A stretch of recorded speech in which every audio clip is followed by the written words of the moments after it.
This perp back with another video, and I just got done watching the sequel to came out like 2020, Sonic the Hedgehog 2. Now, just to kind of give you a little backstory on just how I felt about the first one, you can check out what I thought about that movie in the description below. You can go find that in the playlist. But overall, I wasn't so wowed about it like everybody else was. There were things to like about it, but the biggest issues for me with that first one is just too much human storylines and just too much humans in general. Now, how does this stack up compared to the first one with the introduction of Knuckles and Tails? I think with their introduction, even though I feel like they could have done something more with their characters, I thought it was okay just because this is a kids movie. So I'm not going in expecting like some world-class writing or anything, because there's really some glaring issues throughout this movie. But let me talk about some of the things I did like about this. I do like the callbacks to the games. I do like whenever Sonic is on screen. Even though this is obviously a younger Sonic, he's not like an adult Sonic, so you can kind of cut him some slack for him being so naive and very cocky and stuff. I'm liking that he's starting to kind of grow and develop in some cases and learn from his mistakes. Now let's talk about Idris Elba as Knuckles. I like the voice. It fits Knuckles' persona. Like, he's more of the brute.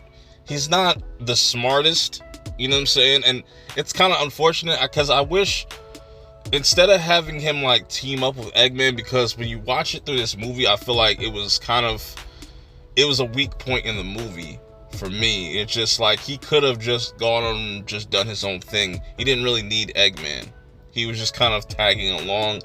And just the whole ending and stuff, it was just a little weird, but I get it. Like I said, this is for kids, so you gotta just take it for what it is. Tails was cool as well. His introduction and just the reasoning why he wants to kind of help Sonic and how they kind of form their bond, their friendship. It comes together pretty well. I just felt like they could have done something a little more in depth or something like that. A little bit more, just something, just a little bit more substance with that. It would have just really put the movie up for me. But where this movie really kind of brings things down for me, I know some people like Jim Carrey as Eggman. He's just a little bit just way too over the top, and just more so Jim Carrey in this than Dr. Robotnik. Even though there are just like old callbacks to the fat Eggman and stuff like that, it was just a little bit too much at times, and just kind of felt out of place, doing things that just not are even in trend anymore, just kids don't even do. It was a little cringy. Speaking of cringe, the biggest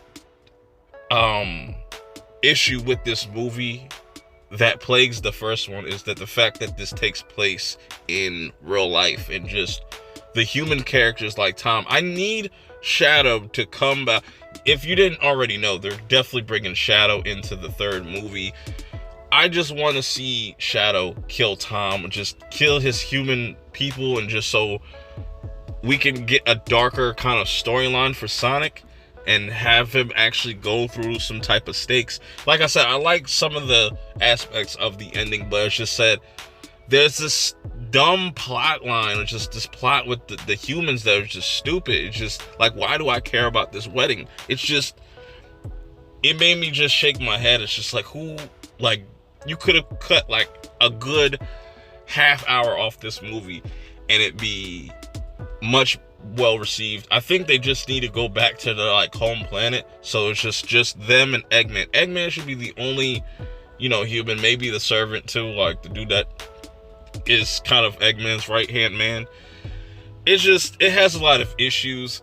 I wouldn't necessarily say it's better than the first. There's certain things that put it over for me. I think just the fighting between Knuckles and Sonic, even that was kind of like wishy-washy for me. I feel like they could have extended those fight scenes a little bit more to make it feel like there were stakes, because you kind of know how this is gonna go. It's very predictable. I think that's the biggest thing I could say about it. But I'm looking forward to what they got coming next with the Chaos Emeralds, and introducing Shadow now, and they're building out this whole universe. So let me know how you guys feel about this in the comments below. Till next time, I will see y'all in the next review. Peace.